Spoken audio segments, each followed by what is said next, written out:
Hello, everyone. I am Dr. Hope Watts, board certified family physician, health coach, speaker, author, and lifestyle expert. I help mid career women who may have chronic diseases. Hi, Pam. How are you today? Glad to see you're here today. Who have chronic diseases and want to optimize their health with weight loss.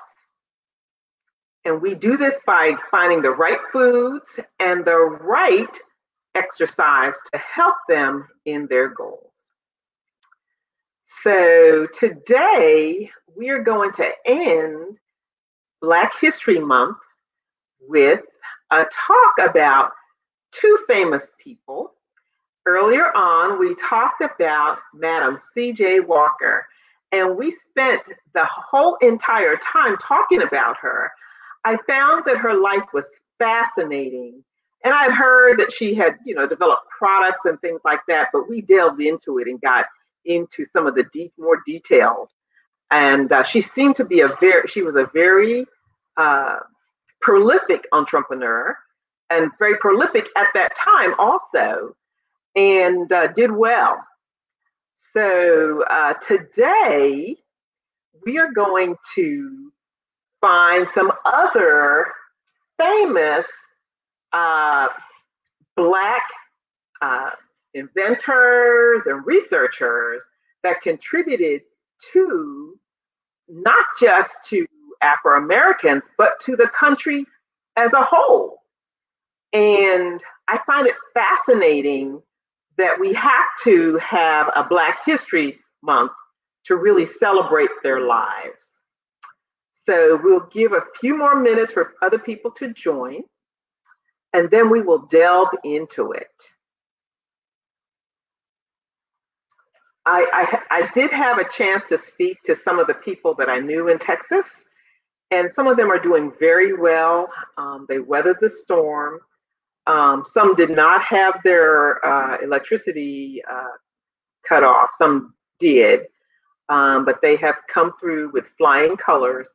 And so we are really grateful that they're doing well today. So I am going to start now. And the first person that I'm going to talk about is Mr. Garrett Morgan. He was born in 1877 and he died in 1963. He was born in Paris to a mom who was Indian and African mixed descent. His father was previously a slave, and he was granted his freedom in 1863. He was the son of a Confederate colonel. His family later moved to the US when he was a young child, and as a teenager, he moved to Cincinnati, Ohio, and worked in several sewing factories. While in these sewing factories, he learned the inner workings of the sewing machines. In those days, they had a foot pedal where they had to move the machine and, all the things spun around, and it was made out of, I guess, steel or so. He was so prolific in learning the inner mechanisms of these sewing machines that he later left these factories and started his own shop to start fixing sewing machines.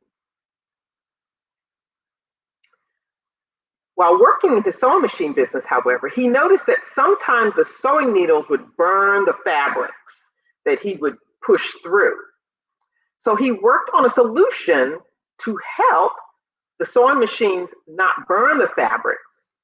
And he realized, wow, the wool fabric didn't burn now, but it was the wool fabric was actually straight.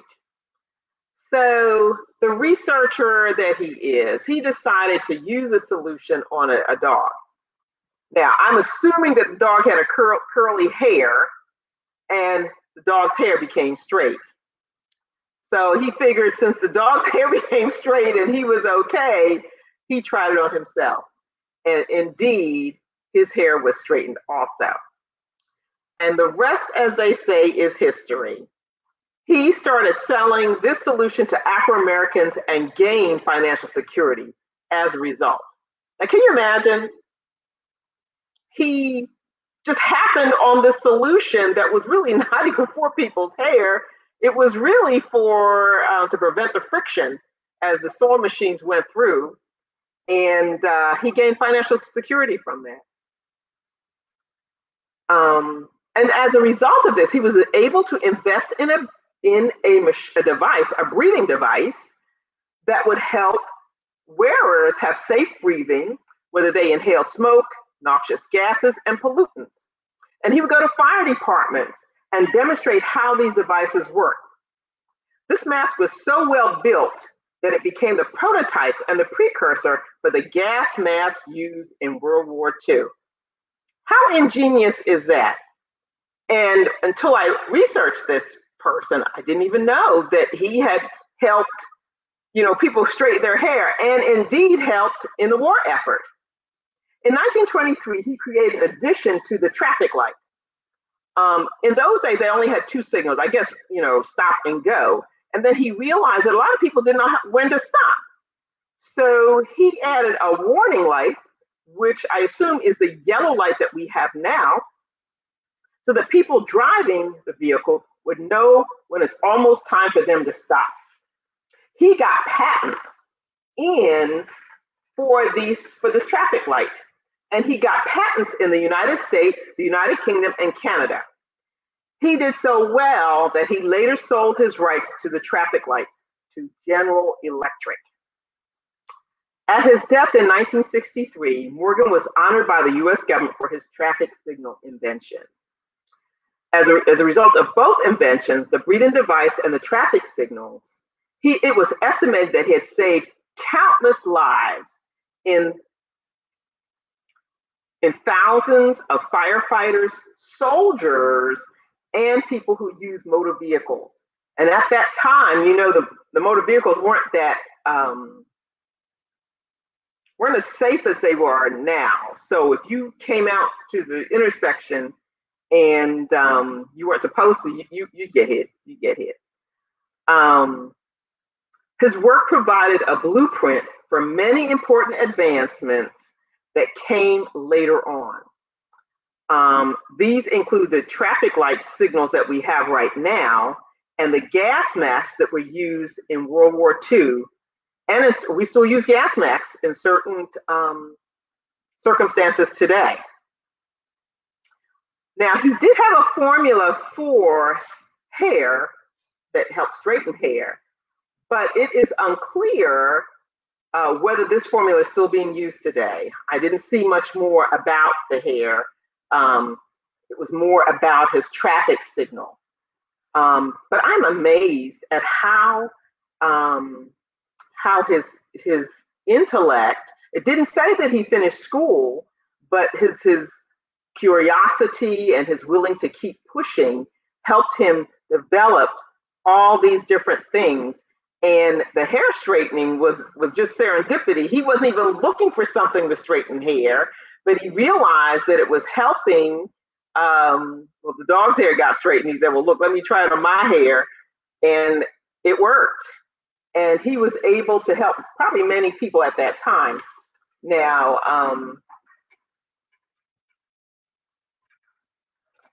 it's interesting also that several people that I have looked at, they got their accolades when they died or close to their death. Even though this particular device was working and it helped many people, I guess the federal government was reluctant to give that type of award to someone who was Afro-American. The next person I'm going to talk about is Dr. Charles Drew. I came to know about Dr. Charles Drew when I was younger, and we had to always do research on famous Black Americans or Afro-Americans at that time. And I guess I found his life fascinating because at that time I wanted to become a doctor. And I found it very interesting because, most people didn't talk about him, but he was a famous doctor. And I'm going to give you some snippets and some things to hang your hat on. Now, Dr. Charles Drew was born in 1904 and he passed away in 1950. He grew up in Washington, D.C. as the oldest son of a carpet layer. So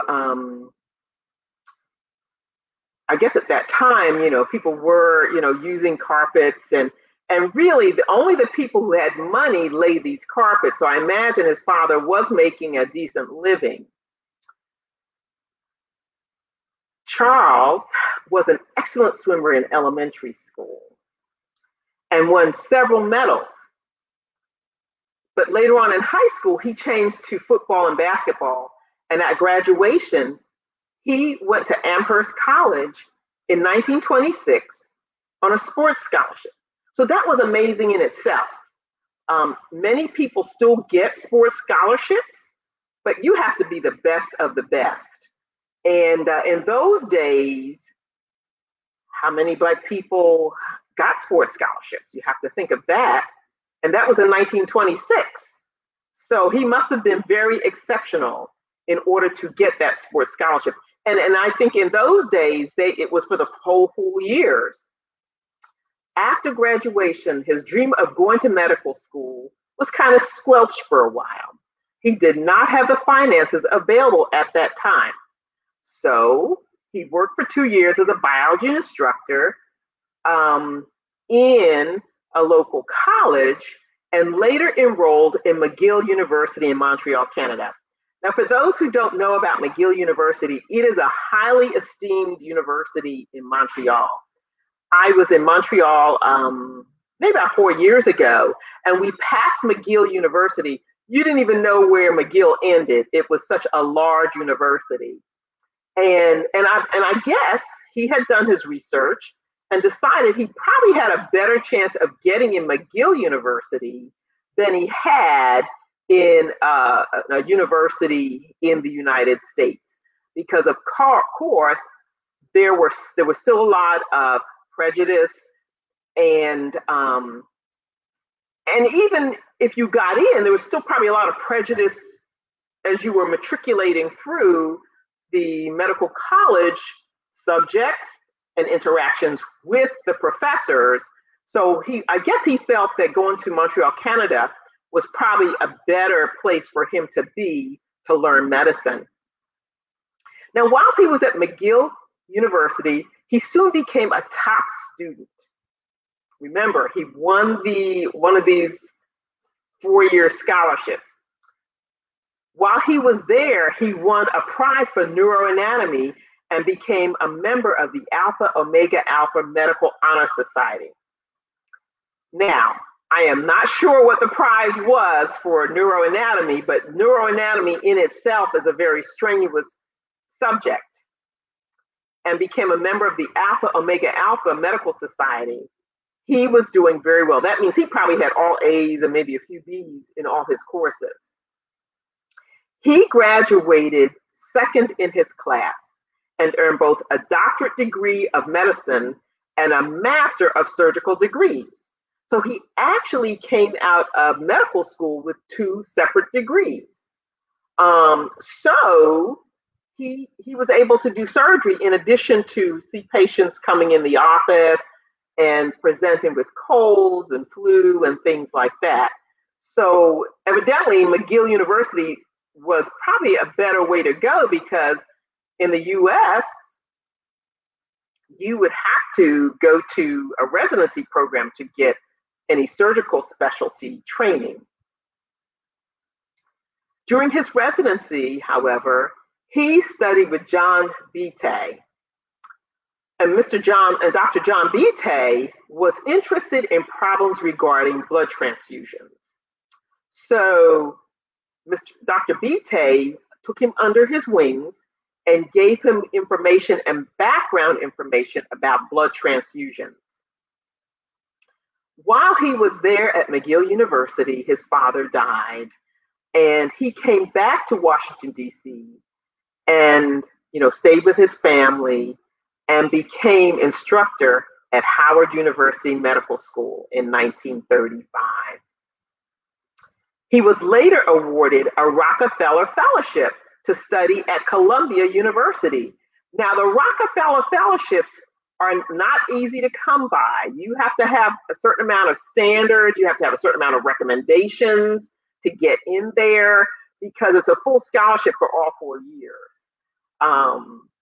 While he was there, he developed a method for processing and preserving blood plasma. Now, remember, he was working with Dr. Bite at McGill University, and he was furthering his research and development because he was working on his doctorate degree at that time. His research made it possible to bank plasma for long periods of time. Up until that point, if you needed a blood transfusion, it was almost unheard of because you had to have the blood on hand, and they had no way of storing the blood to keep it viable, meaning being able to be used by someone in the facility. So if you came in and you had lost a lot of blood, it was hit or miss sometimes as to whether you would get a transfusion or not. When he graduated, he had a total of 3 degrees. He had 2 medical degrees, 2 from the McGill University, and he left Harvard with a PhD. So he had 3 degrees. Not too many doctors in those days came out with that many degrees. So he was a phenomenal student and a very ardent researcher. There was another first. He was the first Afro-American to earn his doctorate degree from the Columbia University, and that was 1940. So all the work that he had done before at McGill University really set him apart from everyone else, and they knew of his work. And I imagine Dr. Bite was probably pretty famous in his own right, and that propelled him to get this fellowship from Rockefeller. Shortly after completing his doctorate degree, World War II broke out in Europe, and he was asked to head an effort called Blood for Britain. Britain was having so many casualties that they were trying to stem the course in World War II. And he organized and collected and processed blood plasma from several New York hospitals, and he organized their shipments also. This was the United States effort to help the large number of casualties in Britain in World War II. It is estimated that on one particular occasion, Dr. Drew collected over 14 pints of plasma in his efforts. Because of his success with the Blood for Britain campaign, during 1941, he was asked to be in charge of developing the blood bank for the American Red Cross. Now, the American Red Cross had been around for a while, so this was still another honor for him. The blood bank was for the US military personnel. And shortly after starting this blood bank, Dr. Drew became very frustrated because the military was requesting that Afro-American blood be segregated. Now listen, the people in England didn't ask for that, or Britain didn't ask that they segregated Afro-American blood from Caucasian blood. Because I think it was Dr. Drew who figured out that there were certain blood types, and which ones worked. And it didn't matter whether they came from Afro-Americans, Indians, Asians. We all had the same cadre of blood types, and they could work either way. At first, the military did not want him to use any Afro-American plasma or blood. But later they recanted and said that he could use the blood of Afro-Americans, but it could only be used for transfusions for Afro-Americans only. Dr. Drew was so outraged by this racist policy, he resigned his post, and after a few months of being in the American Red Cross. After creating the first 2 blood banks, he returned to Howard University in 1941, and he was made the head of surgery department. And he became the chief surgeon at the Freed Men's Hospital. There was a hospital in Washington, D.C. that was specifically started for freed Blacks. And they were both in Washington, D.C. In 1944, the National Association for the Advancement of Colored People, the NAACP, honored Dr. Drew with the Spingarn Medal for the highest and noblest achievement by any Afro-American in the preceding years. This award was given in recognition of Dr. Drew's blood plasma collection and distribution efforts during World War II. In his final years, he continued his work as a renowned chief surgeon at the Freed Men's Hospital and a professor at the Howard University Medical College. In the spring of 1950, Dr. Drew was driving home from a medical conference at the Tuskegee Institute in Alabama. Unfortunately, on his way home, he ended up in a severe motor vehicle accident near Burlington, North Carolina, and that's not too far from where I am right now. He was taken to the nearby Alamance Hospital, but his injuries were so severe and he had lost so much blood that he succumbed to the severity of his injuries. He was only 45 years old at the time of his death. And many commented on how much he had accomplished in his short life. After his death, as we talked about earlier, he received many honors and awards, and his name appears in educational institutes around the country. Now, there is a controversy about Dr. Drew's death. When I first became aware of Dr. Drew, they stated that he died because he could not get a blood transfusion.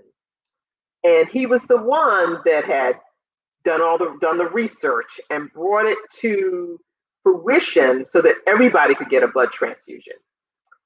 But I researched that even further and found out that these were rumors that people were saying because at that time it was not unusual for Afro-Americans to go to the hospital and need a blood transfusion and would not get it, and not be treated fairly when they did get there. And so many felt that that was the reason why he died. But the source that I looked at stated that he had almost severed one of his legs.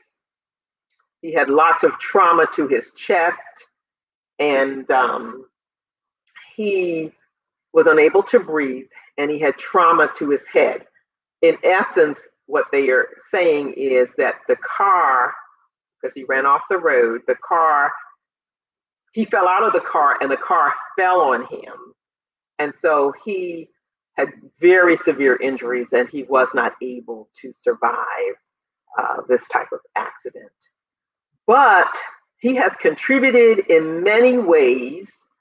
Every day that blood transfusions are done and every time blood is banked, it is because of Dr. Charles Drew and his research and his pioneering work in blood banking.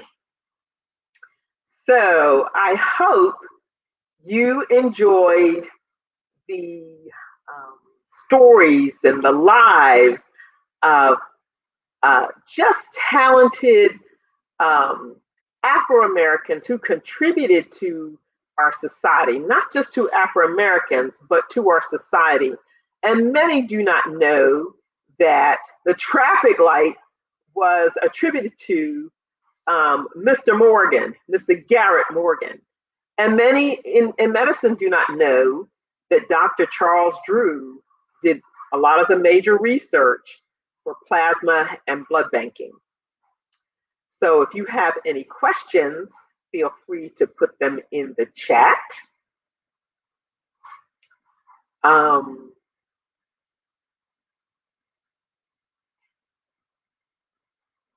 Additionally, there are many others, and there's not enough time to talk about all the Afro-Americans who have contributed to our country and may not have gotten any awards, but fortunately these two were awarded while they were alive.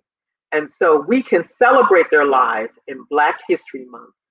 And just remember that we need to educate our children about this too, because it's something to be proud of. And it gives you just a sense of pride to know that there are many people who contributed to our history. So thank you. And next week we'll resume our health and wellness and invite others to come. And we hope you have a wonderful week. Take care. I am Dr. Hope Watts, board certified family physician, health coach, speaker, author, and lifestyle expert. I help mid-career women find the best diets and the right exercise to help them live their best lives. Please follow me on Instagram, LinkedIn, Facebook, and Twitter. Well, goodbye, Elaine. I guess you came in a little later, but hopefully you got something out of the talk. Take care.